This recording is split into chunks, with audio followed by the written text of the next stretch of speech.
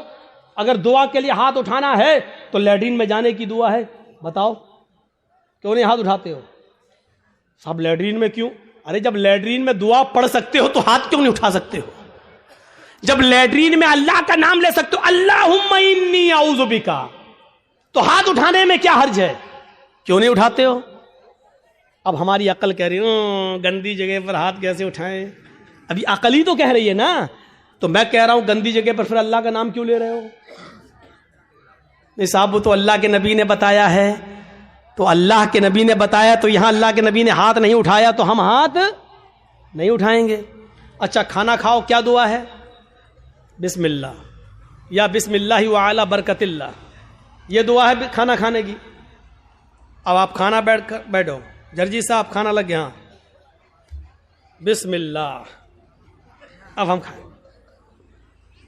یا بسم اللہ وعلی برکت اللہ. اب ہم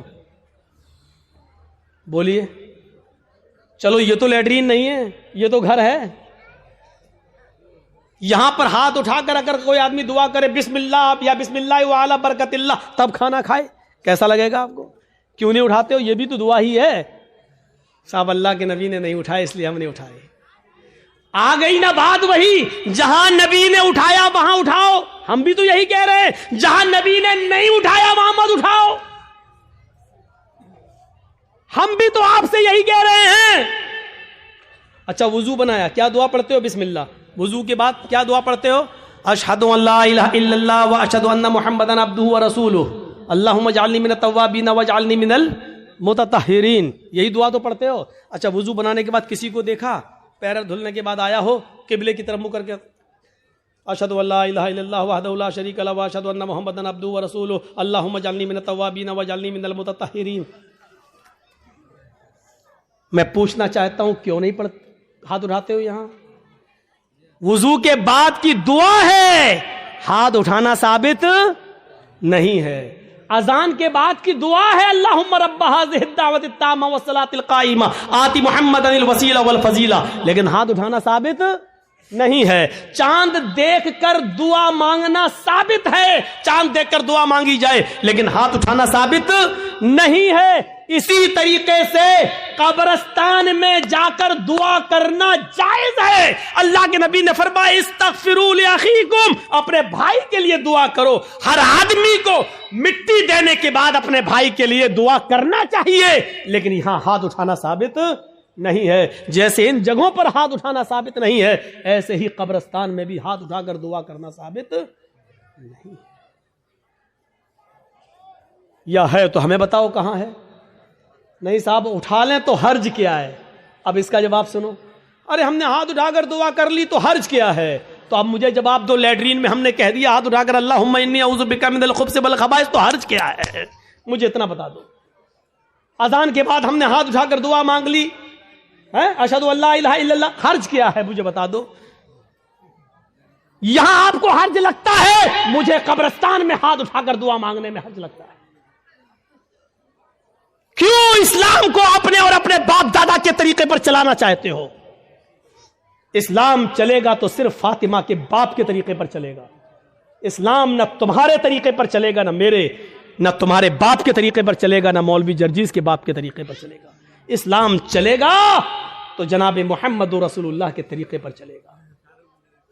آپ کو نماز پڑھنے کے بعد دعا سے کوئی نہیں روکتا. یقین مانیے نماز پڑھنے کے بعد آپ دعا کریے، ہم آپ کو نہیں روکتے ہیں.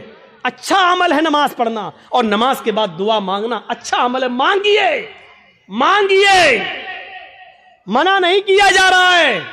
لیکن یہاں اللہ کے رسول سے ہاتھ اٹھا کر دعا مانگنا اور نبی کے ہاتھ اٹھانے کے بعد صحابہ کا ہاتھ اٹھانا اور نبی کا ہاتھ چہرے پر پھیر کر پھیرنا اور اس کے بعد صحابہ کا بھی ہاتھ چہرے پر پھیر لینا، نبی کا دعا مانگنا اور صحابہ کا اس دعا پر آمین آمین کہنا، یہاں نماز کے بعد ثابت نہیں ہے، اس لیے آپ کو بھی ایسا نہیں کرنا ہے۔ اکیلے آپ جتنی لمبی دعا مانگنا چاہیں مانگیں۔ آپ کی بیٹی بڑی ہے، شادی کے رشتے آتے ٹوٹ جاتے ہیں، نماز کے بعد دعا مانگیے، اللہ میری بیٹی کو کوئی دیندار رشتہ عطا فرما دے۔ آپ کی روزی روٹی میں برکت نہیں، اللہ مجھے میری روزی روٹی میں برکت دے۔ آپ کو جتنی دعا مانگنا مانگو، یہ 2 منٹ والی دعا کو رسم مت بناؤ میرے بھائی۔ امام صاحب نے کہا السلام علیکم ورحمۃ اللہ، السلام علیکم ورحمۃ اللہ، اللہم آمین آمین، پیچھے کر آمین آمین آمین آمین۔ ابھی یہ کون سی دعا ہے؟ اور 2 منٹ میں لا الہ الا اللہ محمد رسول اللہ، 2 منٹ میں تیری بھی ضرورت پوری ہو گئی، 2 منٹ میں اس کی بھی ہو گئی۔ وہاں امام کہہ رہا اللہ میری روزی روٹی میں برکت دے، آپ کہہ رہے ہیں آمین۔ ارے فائدہ تو امام کا ہو رہا، آپ کا کیا ہو رہا ہے مجھے بتاؤ؟ وہ امام تو اپنی دعا کر رہا ہے۔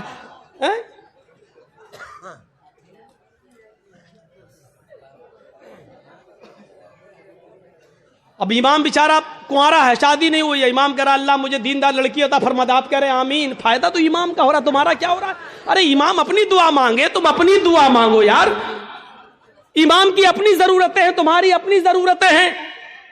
امام کا بیٹا بیمار ہے، اس کے پیٹ میں درد ہے، وہ کہہ رہا اللہ میرے بیٹے کو شفا عطا فرما دے۔ تمہارے باپ کو کینسر ہے، تم اپنی دعا مانگو اللہ میرے باپ کو کینسر ہے، اے اللہ میرے باپ کو شفا کاملہ اور عاجلہ عطا فرما۔ ارے امام کے ساتھ ساتھ تیرے آمین کہنے سے مخصوص دعائیں ہو رہی ہیں۔ امام تیرے لیے دعا نہیں کر رہا ہے، اور تم جو آمین آمین کہہ رہے ہو اس میں تمہارے لیے دعاؤں پہ آمین نہیں کہی جا رہی ہے۔ ارے تم اپنی دعا مانگو، امام کی ضرورت 2 منٹ میں پوری ہو رہی ہے، تمہیں کچھ زیادہ مانگنا تم زیادہ مانگو۔ یہ کیا دعا ہے کہ جب امام کی ساری ضرورتیں پوری ہو رہی ہیں اسی وقت تمہاری بھی ہو رہی ہیں؟ 2 منٹ میں تمہاری بھی دعا ہو گئی، اس کی بھی دعا ہو گئی۔ اب ہم نے کچھ اور مانگنا تھا لیکن اب ہم نہیں مانگ پا رہے ہیں کیونکہ امام نے ہاتھ پھیر لیا، ہمیں بھی پھیرنا پڑ رہا ہے۔ اب ہمیں کچھ اور مانگنا ہے، میری بیوی ہمیں کچھ سمجھتی ہی نہیں ہے، اب کہ اللہ میری بیوی کو میرا فرما بردار بنا دے۔ اب امام تو ہاتھ پھیر چکے ہیں، اب کیسے دعا مانگے؟ اب مانگنا چاہ رہے ہیں لیکن ہاتھ گر بھی نہیں رہے ہیں، لیکن مجبوری میں پھیرنا پڑ رہا ہے۔ اب پھیرنا پڑا، اب منہ میں کہنا پڑ رہا اللہ میری بیوی کو ہدایت دے۔ اس کو عادت مت بنائیے میرے بھائی۔ دعا کو ہم منع نہیں کر رہے ہیں، نماز کے بعد بھی دعا کو منع نہیں کر رہے ہیں، دعا کو ہم صرف اس لیے منع کر رہے ہیں کہ سلام پھیرنے کے بعد آدمی آزاد ہو گیا ہے، وہ اپنی دعا مانگے، آپ اپنی دعا مانگیے۔ وہ 2 منٹ مانگو، 5 منٹ مانگو، 10 منٹ مانگو، 15 منٹ مانگو، آدھا گھنٹہ مانگو۔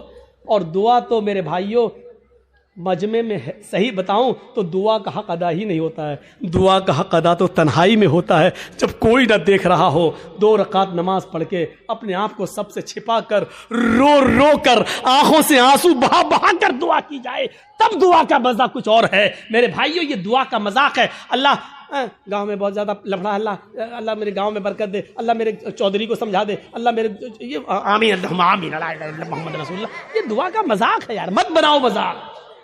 اتنا مذاق دعا کا کبھی نہیں بنایا گیا جتنا ہم دعا کا مذاق بنا رہے ہیں۔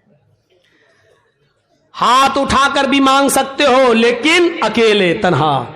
قبرستان میں دعا مانگنے کا حکم ہے اور ہر شخص کو دعا مانگنا چاہیے، لیکن وہاں ہاتھ اٹھانا ثابت نہیں ہے، وہاں صرف حکم یہ استغفروا لاخیکم، اپنے بھائی کے لیے دعا کرو، صرف دعا ہے۔ اگر ہاتھ اٹھانا ہوتا تو اللہ کے نبی کہتے اپنے بھائی کے لیے دونوں ہاتھ اٹھا کر دعا کرو، اور یہ آتا کہ اللہ کے رسول نے فلاں فلاں کے دفنانے کے بعد آپ نے دونوں ہاتھ اٹھا کر دعا کی ہے، آتا حدیث میں، لیکن حدیث کی کسی کتاب میں نہیں آیا اللہ کے رسول نے کسی بھی صحابی کو دفن کرنے کے بعد اپنے ہاتھوں کو اٹھا کر دعا کی ہو، کہیں نہیں آتا ہے۔ ہاں یہ آیا کہ اللہ کے رسول نے قبر میں صحابی کو دفن کرنے کے بعد صحابہ سے فرمایا استغفروا لاخیکم، اپنے بھائی کے لیے دعا کرو۔ آپ چاہتے تو کہہ سکتے تھے میں دعا کر رہا ہوں، آپ لوگ آمین آمین بولو، اللہ جس کا انتقال ہوا اس کے روح کو اعلی علیین کے اندر جگہ عطا فرما، اللہ اس کے پسماندگان کو صبر جمیل عطا فرما۔ آپ چاہتے تو قبرستان میں سب دعا کر سکتے تھے، لیکن آپ نے نہ کی ایسے، اور نہ لوگوں نے آمین کہا، بلکہ آپ نے سب کو حکم دیا کہ تم اپنے بھائی کے لیے دعا کرو، یعنی تم اپنی دعا کرو، ہم اپنی دعا کر رہے ہیں، دعا سب کریں لیکن الگ الگ کریں، اور ہاتھ اٹھانا یہاں ثابت نہیں ہے، اس لیے ہاتھ نہ اٹھایا جائے۔